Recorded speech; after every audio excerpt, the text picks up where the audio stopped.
All right, so our first philanthropist that you're going to get to choose from, our first one is Ryan and Hreljac.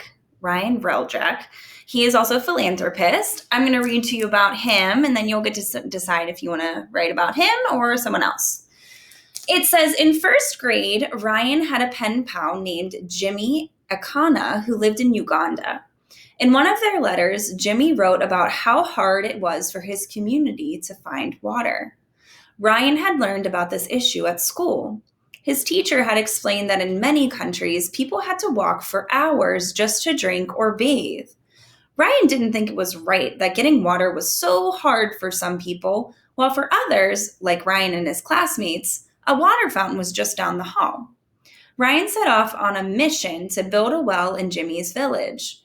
He asked his parents for money in exchange for doing chores, but soon found out that a well cost $2,000, way more than he was able to raise on his own.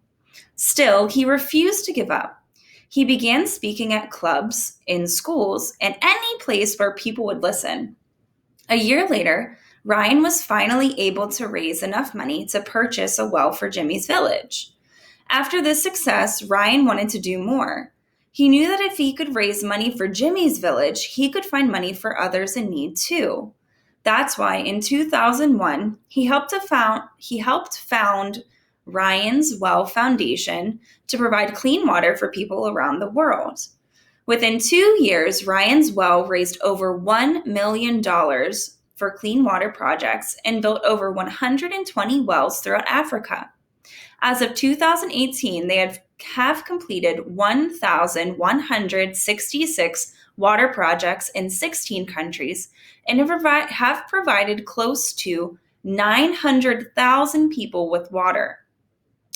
Ryan has won many awards for his hard work, including the World of Children Founders Award and Planet Africa's Nelson Mandela Humanitarian Award. As a young adult, Ryan continues to spend much of his time speaking about water issues and working for his foundation. As for Jimmy, he moved to Canada in high school to live with Ryan and his family after his village in Uganda became unsafe.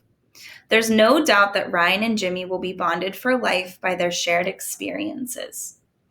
And a quote by Ryan says, "If I had the attention of the world for 5 minutes, I would ask everyone to think about how much they have.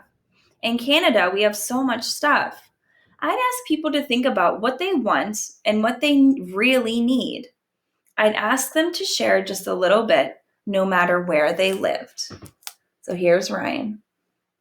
So if you want to answer questions about Ryan and tell me a little bit more about what you learned, please head to Seesaw and add on to that activity.